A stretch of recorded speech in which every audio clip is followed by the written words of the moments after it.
10 o'clock, welcome in the Wednesday edition of Three Man Front. Landrum, Conrad, Molly. Pat is back with us on Friday, officially 15 days away from the big day, Christmas Day. You will all be celebrating with your families. Hopefully, we will as well, but we got a lot to talk about leading up to that point. Got Alabama, Oklahoma coming up next Friday from Norman to kick things off of the college football playoff. First of all, Conrad, how are you this morning? I kind of know, but I have to ask. I am happy to be here, Landrum. We're going to have a great 4 hours. And, a little under the weather, but that's all right. So are a lot of people this time of year. Didn't we name you Sniffles at one time? I think so. I've had a lot of nicknames over the years, so. Sniffles. That's one of my favorites. All right, we'll go back to that one. It's been Little Lug Nut for a while. A lot of people really seem to have gravitated towards that one. What's your... Sniffles, the waffle stomping lug nut. That's right. Yep, Wiffles, Sniffles. Wiffles. Or Wiffles. Wiffles. How about Wiffles? Mr. Wiffles. Are you taking anything for it? Yes. You are. A lot. Right. A lot of drugs? A lot of things. A lot of drugs. Yeah, so if I say something... You take drugs, Danny? If I say something Caddyshack. weird today, it's not because I'm weird. It's because of all the stuff that I've pumped into my system over the last 12 hours. But you know what? We ride. Hope you get better and hope you don't give it to me or Yes. to Molly or to anyone else here. Correct. It's that time of year. We got a lot to talk about in the coaching world, transfer portal world, all of that good stuff. But we start with something we've been talking about the last couple of days, the remarks from Notre Dame missing the college football playoff. Then the athletics director, Pete Vivacqua, coming out and slamming the ACC, the social media campaign that he called it, where they... The smear campaign, The basically. smear campaign. Everybody's out to get Notre Dame. That continuing. Well, Brett Yormark, commissioner of the Big 12, he has never been shy on offering opinions. Brett Yormark, speaking out, took exception to what the Notre Dame athletics director had to say. I will say this, and I'm a little outspoken about it. I don't like how Notre Dame's reacted to it. So Okay, Pete I think Vivacqua said, I think Pete's his behavior has been egregious. It's been egregious going after Jim Phillips when they saved Notre Dame during COVID. We all knew, and it was very transparent. Hunter was very transparent about it. The chair, that as Notre Dame and Miami got closer together, head-to-head would be a factor. Okay? BYU lost. They became closer together, head-to-head, and made a difference in that decision. So I think he is totally out of bounds in his approach, and if he was in the room, I'd tell him the same thing. There you go. Brett Yormark. And I believe that Brett Yormark would tell him the same thing if they were in the same room. Oh, yeah, I 100% agree with that. And I think that, again, he has kind of maybe a unique perspective on it, right? Because he's the commissioner of the Big 12, and we know they got Texas Tech in, who had a fantastic season and is one of the top 4 teams in the playoff. But BYU was one of those teams that was politicking, making the case known for why they thought they should be included. Hey, we only have 2 losses this year, and they're both to the same team who's a top 4 team in the country. Can you really hold that against us? And I think, he's seen the way that program has gone about it, the way that they've handled themselves, the way that Kalani Sitake has handled the situation. Or look at Clark Lee and Vanderbilt, right? Hey, we had a great season. We thought we deserved consideration, but we also understand that we had 2 losses this year, that if we had won one of those games, we wouldn't be having this argument because we would have earned a spot in the playoff. And kudos to Brett Yormark for calling out the crap that we got from Notre Dame yesterday, because that was just such a pretentious and waste of time press conference yesterday to essentially stand up there and say, we're mad, and this is why. Well, what are you going to do to change that? Nothing, but we're mad, and I want you to hear me say that we're mad. Yeah, it's something I was thinking about was and what he said. I wouldn't have said it. It didn't go over well. Obviously, the reaction we're getting nationally, but he's got a fan base. He's got an administration. He's got boosters. Pete Vivacqua to answer to. And he's got to stand up for his program. Like we've seen coaches stand up for whatever model was being proposed, and they were asked to go on the record, and they're supporting whatever their conference commissioner has said. They owe that. The commissioners, they owe it to the conference that they serve. Well, yeah, they're doing their job. That they preside over to defend them. If Pete Vivacqua doesn't come out and say this, other than the 2 or 3 token sunshine pumping Notre Dame writers nationally that are out there that are always going to support the Irish. Who else is going to take up for them? So Pete Bavacqua, in that sense, he kind of had to say something, He did. But he could have said it differently. He could have said it differently. And kind of like Lane Kiffin. He could have done it differently. Yes, he could have done it differently. And I think that's where, again, a lot of yesterday was, he went on, we talked about it, right? Pete Bavacqua went on, a dozen different radio shows and podcasts and things on Monday to do interviews and essentially blast the ACC and blast the College Football Playoff Committee. So why'd you have a press conference yesterday? You already said what you wanted to say. That's fine. Again, like you said, he is getting paid to look out for Notre Dame athletics. He doesn't care what's going on at Miami. Like, they can say whatever they want. They don't care about Miami. They don't care about Duke. They don't care about whatever. All they care about is what's going on at Notre Dame, and that is his job, and yes, he should do that. But he could have gone about it in a different way, and I think when you go on this, blitzkrieg on Monday, trying to set the world on fire and tell everyone how mad you are, and then you hold a press conference after essentially threatening the ACC and saying that they've done irreparable damage to your relationship, and all you have to add to that yesterday is, well, the only commissioner I've talked to since Sunday was Greg Sankey. Like, that's really the only thing you got out of that press conference yesterday, because everything else was, even the whole, we were mystified about being excluded. That's the exact line he used on all these interviews. He had prepared that on Sunday, and he had rehearsed it. And that's exactly what you got yesterday. It was just a waste of time. And again, he's doing his job, but at this point, I think everyone's like, all right, we get it, you're upset. Shut the heck up and go about your business. But a part of that blitzkrieg and one of the statements, that's something that nationally everybody latched onto. We reacted to it when we heard that. But one of the most dominant 10-game runs in the history of college football, Purdue 2-10, Arkansas 2-10, Boise State G5, NC State 7-5, USC 9-3. That was a nice win. At Boston College, who was 2-10, Navy out of the G5, at Pitt, who finished 8-4, Syracuse 3-9, and then Stanford 4-8. Again, he's got to say it, right? He's got to say it. Nobody has to believe it, but he has to say it. Okay, let's go back. This is fun because I saw people doing this yesterday. Let's real quick. All right, this is what LSU had to go through in 2019 when they won the national championship. That was maybe the best team of all time, right? Joe Burrow, Jamar Chase, Justin Jefferson, all of them. They're up there. All right, they had to play Georgia Southern. That's not a tough one. They had to play Texas, a ranked Texas team on the road. Remember that game. Early in the season, won by a touchdown. They had to play, what is that, NW State, whatever that is. Some small directional college. Doesn't matter. Down in Louisiana. Okay, you had to play Vanderbilt. You had to play a top 10 Florida team, Mississippi State, a top 12 Auburn team, a top 15 Alabama team that you beat by 1 score in Tuscaloosa. You beat Auburn by 3. You had to play Ole Miss. You had to play Arkansas. You had to play Texas A&M. And then you beat number 5 Georgia by 4 scores in the SEC title game. You beat Oklahoma by 35 in the first round of the playoff, and then you beat Clemson by 3 scores in the national championship game. That's a gauntlet. That's a tough schedule. Half their games were against ranked opponents. That's a dominant run. Half of Notre Dame's games are against 3-8 teams or whatever, 3-win teams.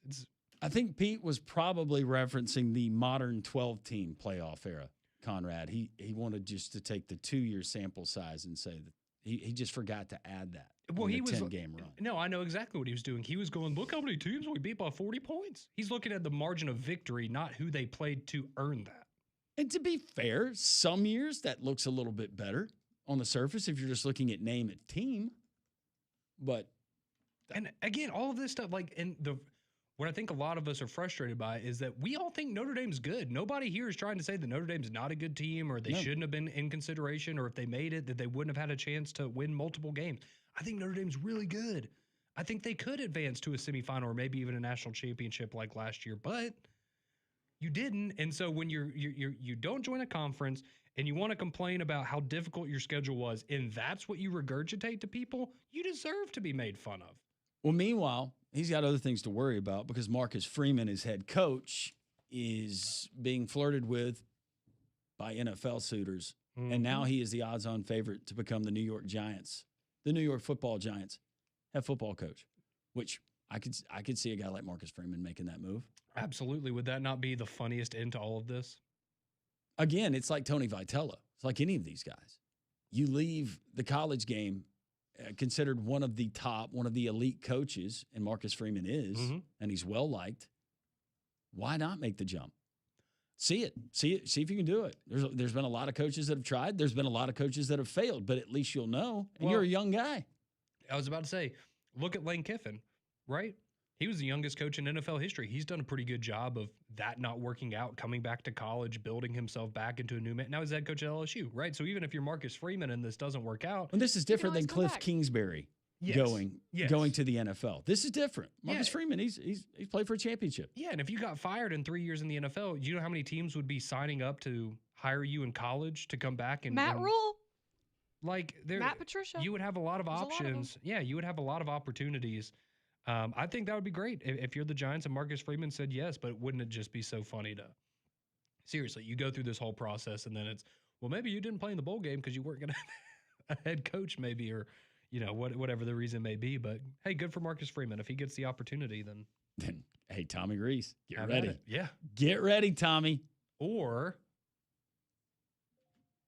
you wouldn't bring back Brian Kelly, but that would be hilarious, wouldn't it? I mean, it's just at this point in time, there's very few candidates. Well, Urban Meyer, he's out there.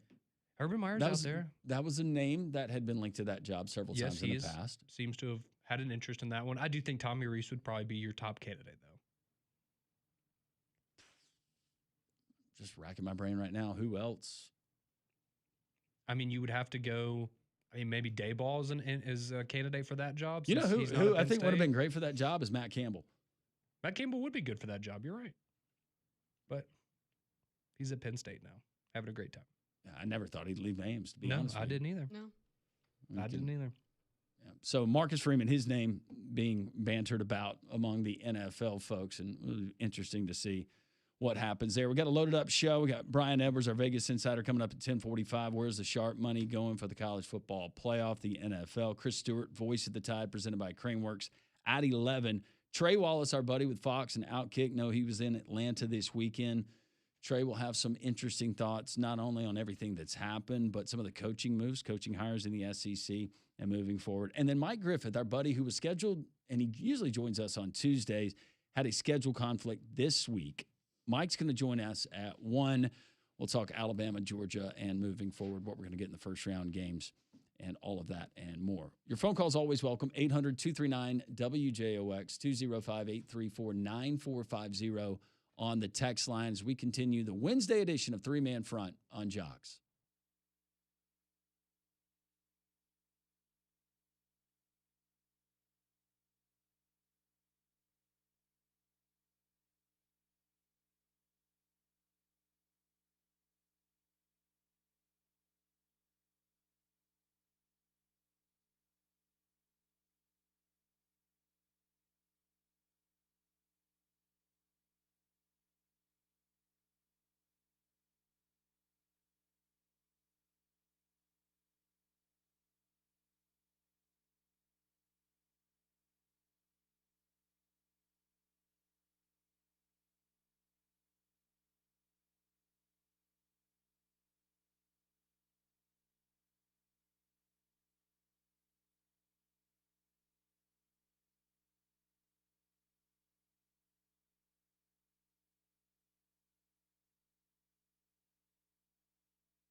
10-16, three-man front. Landrum, Conrad, Molly. Pat back on Friday. You think Home Alone? Is this Home Alone? I also think Mean Girls. Mean Girls. Yeah, isn't this the dance? Oh, when they do the talent show? And the mom's recording? Or whatever. Yeah, I think you're right, it is. But yes, I've seen, I guess it's just on loop now. I think I've seen Home Alone 4 or 5 times in the last 3 days because sometimes we'll just put on Christmas, whatever channel plays Christmas movies. Did you watch it last night?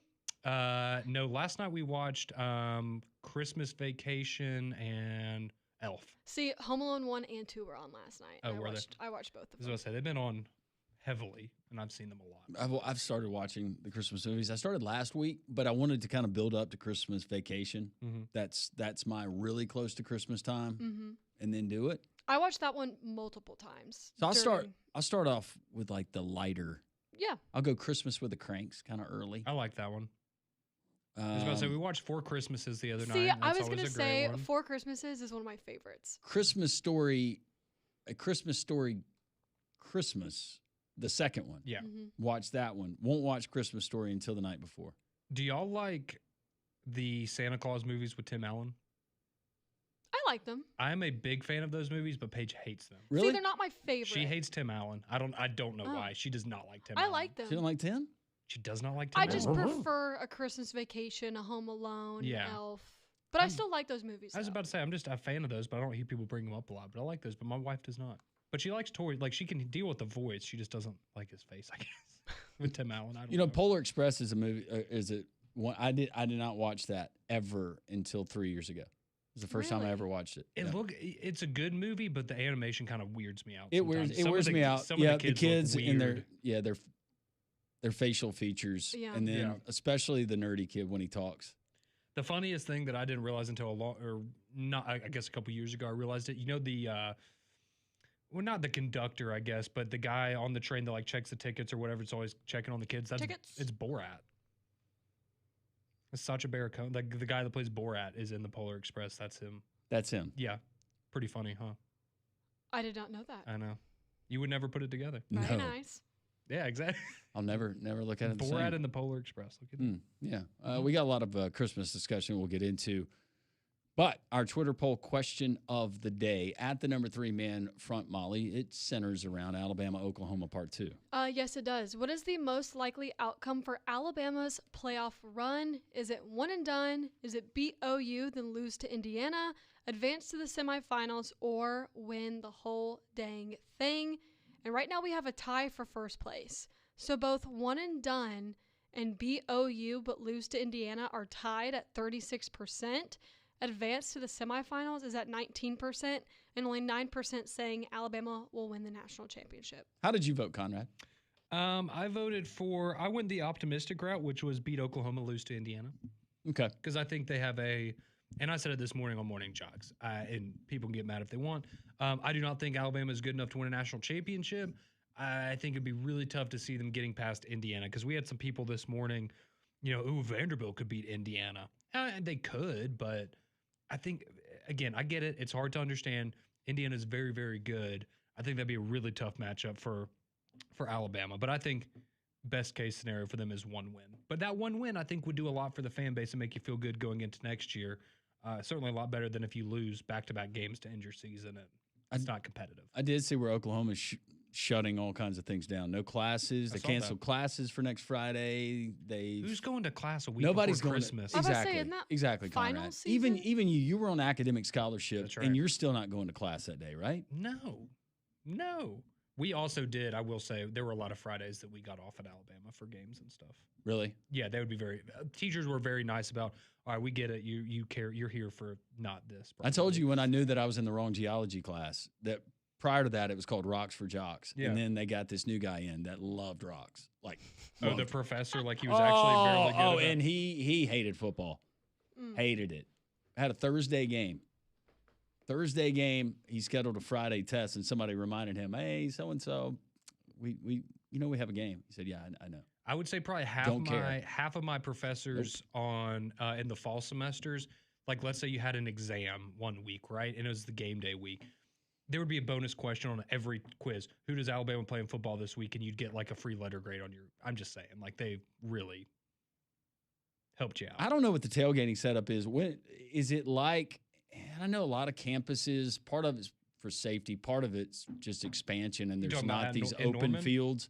Yeah, but when I was in school, big game week, you would see RVs or people set up mixing cocktails the Wednesday before a Saturday game on campus as you're going to class. Yeah. That's might have offered Landrum one on the way to class. Yeah, no, that's how it was in Tuscaloosa. Said thank you. I will say, being in Norman last year, it definitely had more of the feel of like an SEC type tailgate. Like you've got a lot of people like kind of there in front of the stadium. Like that's where a lot of the traffic is. And it feels like it's not like, the Quad in Tuscaloosa necessarily or something like that, or like the Grove in Oxford, but it's pretty good. I loved Norman when I went. You would be there and you would be like, oh yeah, okay, this kind of has an SEC people were nice? feel to it. Everybody was nice? They were very nice to me. Yeah, they're great. I loved every Oklahoma fan I met. They were awesome. I mean, even after the game, it wasn't people like, oh, y'all suck or whatever. It was just more so, I can't believe this happened. Like, they were just happy. So the one bad run-in that my friend group had when we went to the Nebraska-Oklahoma game was literally with just a drunk sorority girl that had one too many margaritas. But other than that, everyone, like all the Oklahoma fans were great. Well, okay. Well, good. They'll be good and lubed up for Alabama by the time they get there. Absolutely. On Friday. No, it'll students be included. Anybody that's going up there making the trip for the game, you should have a great time. They're very hospitable. Speaking of Alabama, they have added a name to their 2027 recruiting class. They announced that tight end Colt Lumpras. He committed to Alabama last night. He's a 4-star prospect, 2027 class, according to the 247 Sports composite. So that's good news. Tight end. That's been a position that we've been talking about a lot in the last couple of weeks. Absolutely. And that's Can he play next Friday? I was about to say, can him and Crowell both make the trip up to Norman? But no, I mean, he's a guy. I know Ohio State was another school that was in the mix for him or heavily involved. But I mean, you've seen that now. I mean, you got Pritchett, you got Caleb Edwards, you've got this guy. I know they have another highly rated tight end in this 2026 class as well. So you can tell that's a big part of what they want to do offensively, and you just look and see of how big of a impact the loss of Cuevas has been for that offense. I think, you're kind of seeing that with recruiting of, hey, we want these, this is a big part of what we do offensively. We need healthy, elite tight ends. You mentioned Crowell. After watching him in person, seeing him with my own eyes, the Jackson running back at the Super 7. Wow. Just wow. Alabama fans do not need to be worried about running back. Barring injury, keeps it between the lines, he's special. Yeah, that was that was a popular topic when we were in Atlanta for the game on Saturday. Was I had multiple, people were making the joke of, is it too late to get him up here for halftime so he can go out in the second half with Crowell, because he could compete. He should be spectacular. He could compete right now. Yeah. Yep. So a lot of optimism there if you're an Alabama fan for, again, like you said, stay injury-free, just go about the process the right way, and he should definitely be a factor next year. Meanwhile, on the other side of the state, Auburn's new head coach, Alex Golesh, continues to round out his staff, officially announcing yesterday defensive line coach Vontrell King-Williams coming back. That's a big get. Oh, yeah. For him. Players love him, handling the defensive line, what he does recruiting, the relationships he has. Also naming executive director of recruiting Harding Harper III. Interesting storyline there in his path and getting back to Auburn. He's named the director of football administration, John Allen Stone, the director of football performance, George Karitis, I believe is his name, or how you pronounce it. And then the director of applied science, Terrence Cannell, and associate director of football performance, Frank Bayless, also joining the staff. But the notable name that Alabama fans and SEC fans might recognize, Coleman Hutzler, spent the last 2 seasons as Mississippi State's defensive coordinator. He is expected to be the next edge rushers coach at Auburn. He would replace Rock Bellantoni, who spent 1 season there under Hugh Freeze, and that being just last season. He also served as the outside linebackers coach at Alabama and special teams coordinator under Nick Saban. Yeah, and I think, what attracts him most is obviously he's a great coach, but recruiting-wise, that has been his pedigree, is that he is an elite recruiter. So somebody that knows the conference very well. And I think that's, again, what I like about what Golich is doing is he seems to have a good mix of his guys from USF that he feels confident in, retaining some guys that were on staff here at Auburn, and then going outside and getting other guys that maybe are more familiar with other teams in the conference. I think he's doing a really good job of that really nice mix of what he likes, what Auburn's used to, and then guys that just know the Southeastern Conference. Because we know that's a big criticism as, oh, well, these guys know how to recruit in the SEC. Well, guess what? You go hire a coaching staff of guys in the SEC, they're going to know how to recruit in the South. And one of the keys to that staff is definitely Cody Burns, a guy that's been there. He was a part of a championship team. Yep.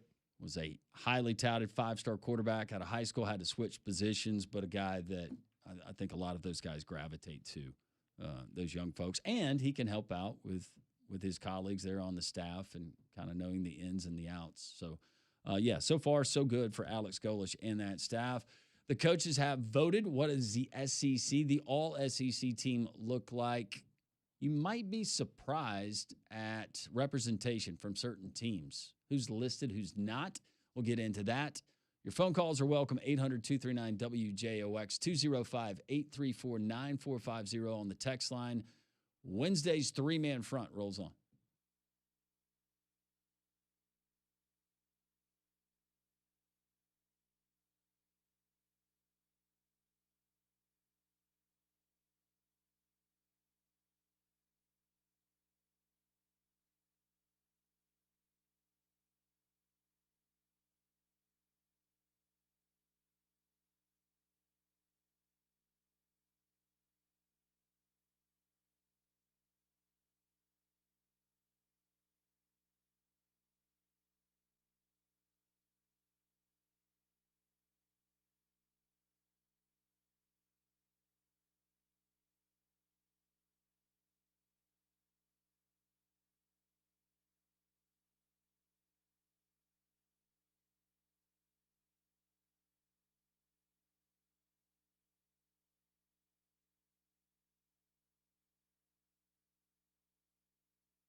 .31. All SEC coaches football team has been announced. We'll get into that, but going back, cleaning up a prior segment because we are getting texts. We brought up the Polar Express. Conrad, I thought Conrad was talking about one of the other trained people, but you were actually talking about the Tom Hanks character. You thought it was Borat, but it was actually Tom Hanks. Yeah, look, I told y'all I'm on like 5 different medications, so if I say anything crazy today, it's because of that. But yeah, I have no idea where I got that from. It is 100% Tom Hanks. That is the ticket collector on the Polar Express. Very nice. Borat is he's in Madagascar. That's the closest children's movie I could find to maybe what I was thinking. I looked up Borat Christmas. There's a lot of memes out there. I think you can get a sweatshirt or two. Okay, so when you said that, and I was thinking back, because I haven't watched it yet this year. Yeah. And you said, yeah, the ticket guy. My mind immediately went to Tom Hanks. I was like, oh, maybe there's a different person that he's talking about on the train. That's what I was thinking. Yeah, that I just didn't. Like one of the guys in the engine room. Yes, that's what I was thinking too. And I appreciate y'all giving me the benefit of the doubt, but no, It's okay. I have no idea where that it's came a fun from. world you're living in right now. It is. It is Tom Hanks. The wall is melting behind Molly. But no, it's Tom Hanks, not Borat. Sorry. 2025 All-SEC coaches football team has been announced. No surprise, Diego Pavia is voted as first-team quarterback. Ahmad Hardy, Missouri, no argument there. Kawan Lacey of Ole Miss, your running backs. You got Chris Brazil, one-time Tulane Green Wave wide receiver. Transfer portal worked out for him. KC Concepcion worked out for him too. Yep. Texas A&M. Eli Stowers, Vanderbilt. No surprise. Nope. Alabama. Caden Proctor is named. They're on the offensive line. Got an issue with that? No, I don't. I mean, he's been inconsistent his whole career, but when he is on, he is certainly one of the best. So yeah. Notice I went through the first team All-SEC offense. Not one Georgia player. It's pretty wild. Not even on the offensive line. Your conference champion, not one Georgia player. Then you go to the defense up front. You've got Texas A&M, Texas, Missouri, Oklahoma in the middle. There's the first Georgia player, C.J. Allen. He joins Xavier Atkins of Auburn and Josiah Trotter of Missouri. You got Bray Hubbard in the secondary, but that's it as far as first team offense, defense. Just kind of surprising and maybe tells us where we are. Not that we're surprised, but continually reminded with lists like this. The parity that is in the league. Yes. The Southeastern Conference. Yes. This is it's a streak for Alabama now that goes back to 2007 in terms of having somebody on the first team All-SEC list. It is the fewest players that they've had on the All-SEC team since 2008, if I'm remembering that correctly, since 2008. So, again, like you said, you still got talented guys, but because of the parity, I mean, who would have thought a Vanderbilt quarterback would be a Heisman Trophy finalist, first-team All-SEC? I mean, you got a Vanderbilt tight end in there. It's just it's a lot different now. Looks a lot different. It is. Second team, Ty Simpson of Alabama, Trinidad Chambliss of Ole Miss, your quarterbacks. As you continue to scroll through the list of names, just not a whole lot there as far as representation from local guys. Nope. You got some on the third team. Yeah. Once we get down there, but yeah. You got to scroll down. Just thought that was interesting, but the coaches have voted, and that was the list that they gave. No surprise, though, for Diego Pavia. No, and I know some people were having fun with how was Ty Simpson the second best quarterback in the SEC? And I mean, him and I guess that's a tie with him and Trinidad Chambliss both being there on the second team. But again, I think it's a case of, I get it. A lot of people are, what have you done for me lately? But, you know, clearly getting a lot of love there. But I mean, it's just interesting. I was talking to someone this morning about it, and it's, think about going into the year. No Garrett Nussmeier, no Arch Manning, no Sellers, no Lagway, no Ryan Williams, no Cam Coleman. Like these guys that we would have thought would be locks to at least be a second or third team All-SEC member, nowhere on the list. It's been a weird season. Yep. And what was that return on investment for some of these teams? You could start with Auburn. We could start right there. What was the return on investment with Jackson Arnold getting close to $2 million? Close to that for a Cam Coleman. I mean, Eric Singleton. I mean, again, and you go and look at this and just what it was for Auburn this year offensively, maybe your best player was Jeremiah Cobb, who wasn't even your starting running back at the beginning of the season. Like Jeremiah Cobb would be... And he was fantastic. He would be my vote for MVP for that offense. Yeah, and I'm not... Look, we all get it. Cam Coleman is the most talented player that they have, but in terms of the numbers they put up, Jeremiah Cobb was fantastic, and I'm glad that he got, third team All-SEC, got some recognition for that, but... Who would have thought going into the year that Auburn's best player on offense would be their second string running back? He was really good, though. Yep. If you told, yeah. Well. I mean, same thing for Alabama. Who would have thought that, we'd be at this point? Alabama's going to make the playoff, but they're going into the playoffs, and maybe Ryan Williams is their third receiver in terms of volume right now. It's kind of crazy. Yeah. I put Ryan Williams third right now. Yeah. It's weird. He'd be behind Jeremy. He'd be behind Horton. I mean, Horton the last 2 games has gotten, been heavily involved. So you never know. Yeah. That's what makes the list so fun at the beginning of the year. And then you look back and you're like, oh, we were all so wrong. 800-239-WJOX. We got time to take a phone call. Hey, Gordy. Hey, guys. Good morning. How y'all doing? Doing well. How are you? Man, just living the dream. Hey, listen, I had a question for Landrum. I watched you call I believe it was a Saraland Clay Chalkville game the other day, and I wanted to ask you a question about it. First, I want to say that Clay Chalkville has some dudes on that team. They were just really, really talented. And Saraland had a really, really good receiver, had a Auburn sticker on the back of his helmet, and so I wanted to ask you about him. I mean, he looked really, really good. I can't recall his name, but Deshaun Spencer. My main question is, that's the one. That's the one. He was a stud, man. Big physical receiver. I thought he had a really great game. But I wanted to ask you who you think, the players that you saw in the playoffs, who just blew your mind the most? I thought E.J. Crowell was really good. Who did you see that you're really looking forward to playing in college? No, Crowell's the top of the list. And by the way, I did not do that Clay Chalkville game, but I'm very familiar with that team. Another guy from that Clay Chalkville team, if you want to go on that side, Corey Barber, who started his career at Clay Chalkville. He went to Spain Park, went back to Clay Chalkville this past year, but he had committed to Lane Kiffin at Ole Miss, and now he has thus since signed with LSU. Thank you for the phone call, Gordy, but there's so many. And the quarterback for Saraland's really, really good. I had the Viger and Moody game. You got prospects all over the field. Some of them are underclassmen, a load of talent that's out there. But Crowell, he kind of stole the show. He was the talk of the press box, at least at Protective Stadium. He certainly turned a lot of heads. And he's, if I'm not mistaken, he is his Jackson team. That's the one that knocked Phillip Rivers out of the playoffs. Am I correct? Mm-hmm. And here in the state of Alabama. So just kind of a fun connection to what we were talking about yesterday. But no, I mean, I think what we just talked about, go back to what we heard from Alex Golesh earlier in the week, right? It was, we're focused on what can we do within this state, within this 250-mile radius? Like, how do we keep guys here in the southern part of the country at Auburn?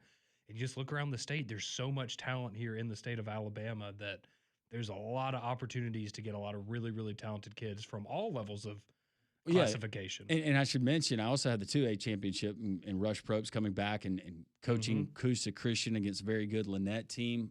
They had some studs there too.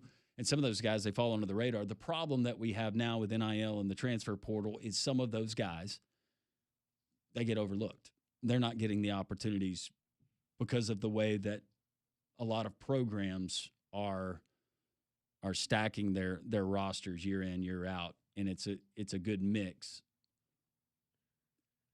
I don't know what that's going to look like in 5 years, but I know hearing from the high school coaches, they feel like it's cost some of the guys opportunities. They know it has. I mean, I go back a couple of years and it's obviously worked out quite well for him, but maybe a little bit of different circumstance. But I mean, Quinn Shawn at Pike Road, right? Like, that's a guy that was right here in the backyard for Alabama and Auburn, and Ole Miss and Lane Kiffin said, why is this guy not getting looked at by Alabama and Auburn? He signs him, and obviously now he's the starting running back for the Cleveland Browns and having a pretty good rookie season. But that's just a great example of a guy that played at a small school in Alabama, flew under the radar, and now he's, one of the probably 30 best running backs in the entire world. Well, you started with it. Phillip Rivers, quarterback at Athens High School. There you go. Auburn and Alabama didn't like him as a quarterback, liked him to play another position potentially, so he goes to NC State.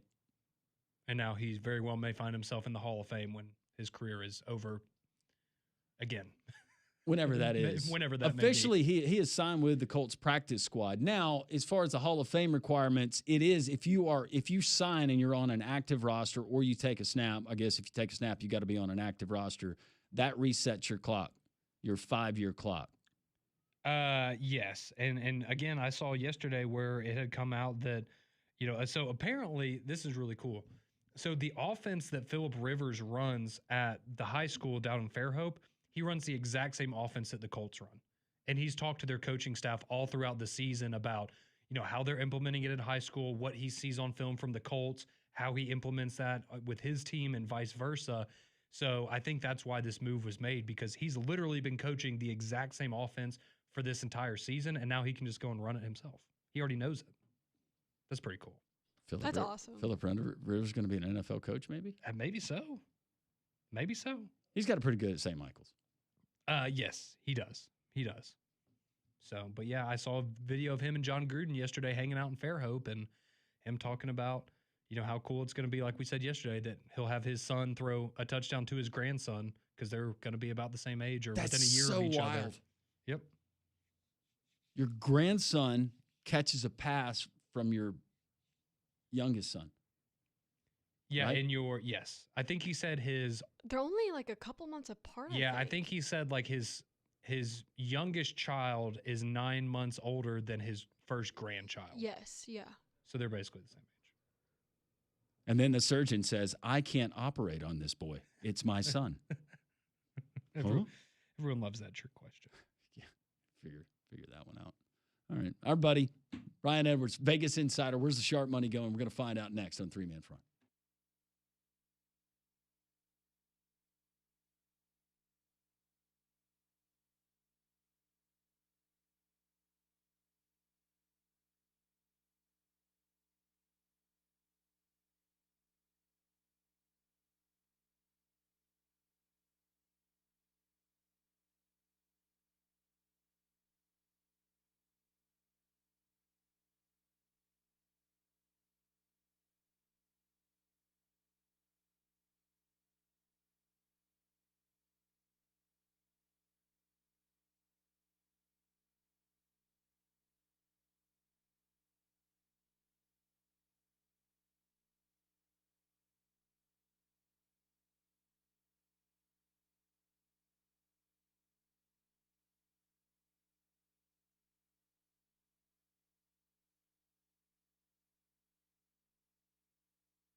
10:46 three-man front on this Wednesday. Chris Stewart, voice of the Alabama Crimson Tide, presented by Creamworks, coming up at 11. Our friend Brian Edwards, our Vegas insider, joins us now on the Higginbotham Hotline. Brian, how are you? I'm doing good, fellas. What's happening? How you feeling about your Florida basketball Gators? They've lost 3 games, right?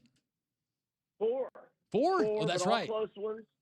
Yeah. All close ones against good teams. I feel fine about us. I think we're going to be just fine. You got to be ecstatic about your football coaching hire in John Summerall, right? You know, I'm not sure if there's any facetiousness in that, but I am very happy with him. I'm digging him big time, and yeah, I like everything he's doing so far. So far, so good. There is no facetiousness in that. That is a name that I have been high on, and whether it was on the air or talking to people behind the scenes since about the middle of last season, that John Summerall was going to get a really, really good job. I think he's a heck of a football coach. I think you got a winner. I think so too. He won the press conference. Not that that really matters, but I've seen McElwain and Napier and Zook lose the press conferences, and it didn't really get much better after that. So, yeah, I'm liking him. I mean, I loved him at Troy. I bet on him all the time. I've been saying for a long time he'll get an SEC job. I didn't know that it was to be this quick. I didn't know it would be in Florida. But after a little reluctance, just because we've done this G5 thing without a lot of success, other than Urban Meyer, or as I like to call him, Oscar Liar. Anyhow, yeah, I'm feeling good. So let's take a look at the NFL this weekend, Brian, as we are closing in on the postseason there for the NFL. In a game last weekend, it was a fantastic game. You had with the Bengals and the Bills, as the Bengals are fighting for their playoff hopes with Joe Burrow back, but they come up just short. But this weekend now, Brian, they get to go take on a divisional foe in the Baltimore Ravens. How do you like this one with Baltimore a slight favorite right now heading in? Yeah, I like the Bengals to win outright. I made the Bengals a 3-point favorite. If you watch the Bills game, Bengals at Buffalo, they had multiple double-digit leads. In fact, they had 3 separate double-digit leads, but Burrow throws the uncharacteristic pick 6, and then a few plays later, he throws another pick to set Buffalo up with a short field, but then they get the backdoor cover for me, fortunately. So Lamar Jackson really struggling. 1 TD pass compared to 4 interceptions in the last 4 games, and since he just beat the mess out of them on a short week on the road, 32-14, despite kicking short field goals from 31, 24, and 33 yards out in the first half alone. It's been ugly in Baltimore. Now, I know we're probably not going to have T. Higgins for Cincy, but I still like the Bengals to win outright. Give me the plus 2.5 or not against – well, the money line's not that big of a payout, plus 125-ish. So just take the 2.5, maybe buy it to 3 if it's not expensive to do so. What outside of the NFL do you like? Was that all of your picks? No. I've got several more. I'm sorry, I didn't know Pat wasn't in. I had sent him my picks. So my Twitter is back up, but my DMs are not. No, they're not functioning properly yet. No, because they have to verify it's you for the third time. Hey, I'm just thrilled to be back in my Twitter. I started sending after about 3 attempts, and you got no response. Then I started just sending wild stuff to you to see if it would prompt a response, and nothing. So. Well, I'd gotten something from Brian that was like, "Hey, go vote for me for best handicapper." I saw that. And November 30th. And so I texted Brian and said, "Well, I'm happy to vote for you, but is this actually you?" And he said, "Dear God, do not press that link." Yeah, don't press that, buddy. No, so here I've got some other NFL, but how about we go college hoops for tonight? Let's go with UT Martin plus 7.5. I forget if we've talked about this team, but they've got 12 players from 10 different countries, a lot of Euro guys. I went and saw them play in Tallahassee. They cashed a nice ticket for me. They've won outright at UNLV, and Bradley is double-digit underdogs. They are plus 7.5 tonight at Southern Illinois. And UT Martin, 7-2 straight up, 5-2 ATS. Southern Illinois, 5-4 straight up, 4-4 ATS. I'll take UT Martin plus the 7.5. All right, let's take a look real quick at bowl season here in college football, because I know one that we're all going to be looking forward to. I know you're looking forward to, Brian. That's Vanderbilt. So they didn't make the college football playoff, had a strong argument, but unfortunately, one of the last couple of teams on the outside looking in. So now Vanderbilt gets the high honor of facing the Iowa Hawkeyes, in the ReliaQuest Bowl. So how do you like the early line on this game, Brian? Well, I loved the early line, which was either 3.5 or 4 on Monday morning, which I got all over. But I like it at 7 or fewer. 5.5 at most books now. I saw there was one book had it at 4.5, but no big deal if it's not 4.5. I don't, I think Vandy. I think they maul them. I think they win by like 3 touchdowns. I don't think Vandy has any opt-outs unless Eli Stowers opts out. But I've noticed a couple of mock drafts don't have him in the first round. I know he's considered one of the top 2 or 3 tight ends, if not the best tight end. But I still don't see him in the first round of these mock drafts. So I don't know why he wouldn't try to have a big game and elevate his stock. So, I'm not sure on the opt-outs from the Iowa side. I don't think any of us are yet at this early date, but it doesn't really matter to me. I think Vandy's going to be full strength. At 7 or fewer, I love Vandy. Hey, I just wanted to ask you real quick, because I had somebody this morning that was texting in and trying to argue this point. And they said that if Indiana and Vanderbilt were to play on a neutral site, they thought Vanderbilt would be favored over Indiana because they weren't buying into all the hype with them being the number 1 team in the country. Just off the top of your head, what do you think a line would be on a Vanderbilt-Indiana game? Indiana by a touchdown, maybe? Yeah, I would think 6 or 7 probably, okay. Indiana. But I'm not saying Vandy couldn't beat them, but I think Indiana would definitely be favored by 6 or 7. Okay. If Notre Dame had made the college football playoff and they had the rematch with, I don't know where we would see Miami. them, but let's just say, they had the rematch, let's say with Texas A&M. What would that line be? Neutral field or at A&M? At A&M. I would probably make Notre Dame a 1.5 or 2 point favorite. I don't think that would be the line though. I think A&M would be a short favorite. Okay. But I would like Notre Dame in that game. I would probably like Miami if I wasn't allergic to rooting for Miami, except for one Saturday a year, and that's against Florida State. I can't bet on Miami. If I'm going college football playoff futures, where's my value pick in this year's field? Texas Tech. Golly. Texas Tech. I thought you were going to say James Madison. They're going to do it, aren't they? They're going to do it. I think that's the best. I think that's the best future bet. I think they've got a good chance to do it. 9-1, I've seen. I hear some music. Can I rip off a couple NFLs without any analysis? Yeah, rip them. Go. Let's fade the Commanders, my former side squad. Let's go Giants -2. Let's go Lions +5.5 at the Rams. And let's pound the Bucks tomorrow night against my sorry Falcons, -4 bucks. I'm looking at UT Martin and their roster. It's crazy. You can't pronounce any names on there. Nope. Not a one. Well, there's a guy from Atlanta. I can pronounce his name. I know who that guy is. I know exactly who that one is. Brian, thank you. We'll talk to you next week. All right, guys. We'll see you.